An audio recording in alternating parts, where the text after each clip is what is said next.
morning, student. I am Harpreet Kaur from GGNIMT and I am working as an assistant professor in the Department of Business Management. Before I proceed with my lecture, I wanted to suggest a few things to all of you.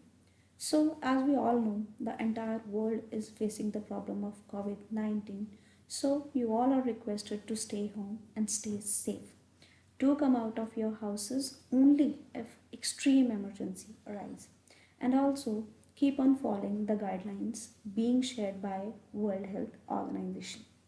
Our team GGNIMT, under the guidance of our mentors Professor Manjeet Singh Chhabra ji, Director GGNIMT, and Dr. Harpreet Singh, Principal GGNIMT, doing every possible effort to make these uninvited holidays of yours into productive one. And for this, various workshops, videos, lectures, e-content, live discussion, and career counseling cell are the modes that we are adopting. And being part of the same, I am going to deliver a lecture on productivity. Now, what is productivity? It means adopting all those measures with the help of which production can be increased by minimizing wastage and using different resources to the maximum possible extent. These resources can be land, capital, labor, technology, inventory, timing, and many more. It is not a newer concept. The story started in 1850 when Ali Whitney introduces the concept of interchangeability, and with the passage of time, different contributors adopted different techniques like time study, motion study, assembly line, cellular manufacturing, Toyota production system, just in time, lean manufacturing, and many more. So, at what they focuses upon? They try to find out the ways with the help of which transportation and inventory cost can be minimized. They try to identify the techniques with the help of which the timing in motion and waiting time can be minimized. The problem of overproduction and overprocessing was also addressed by them, and how to eliminate defects and how to use unutilized talent. These were the areas where they actually work upon. Now, let's discuss various tools and techniques to improve productivity. Now, the very first technique is assembly line.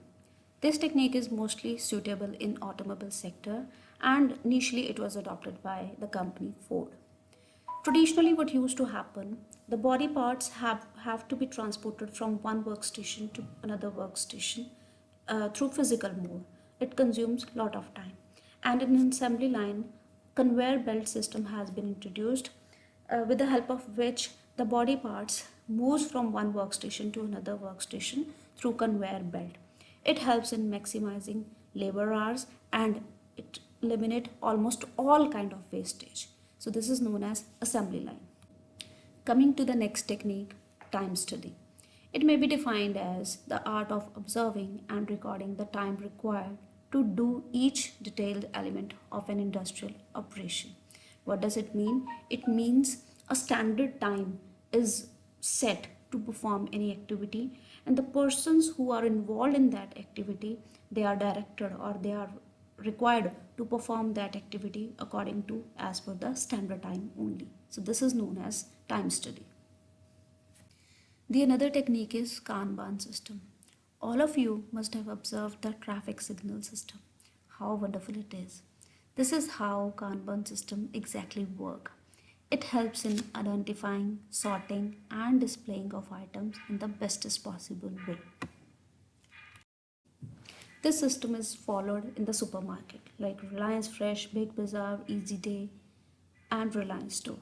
Whenever we enter into these markets or these stores, we could easily identify our requirements.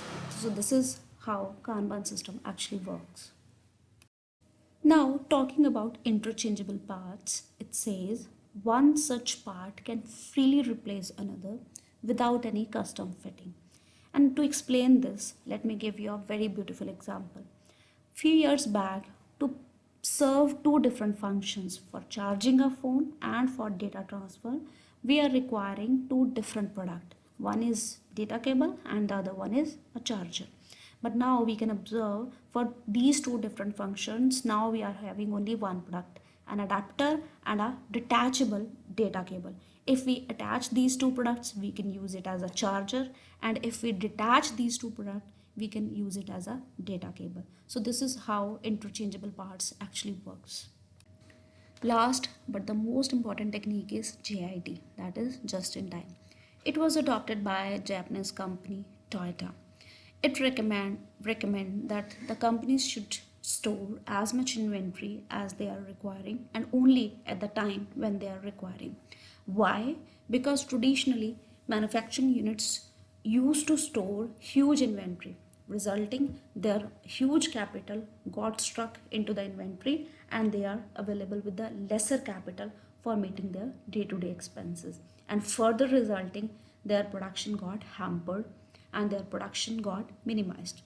But by adopting GIT, companies can buy inventory or they can store inventory only at the time when they are requiring it. That will definitely boost up their productivity. Now student, this is all about the productivity. If you have any question or any doubt regarding this topic, you are most welcome to contact me.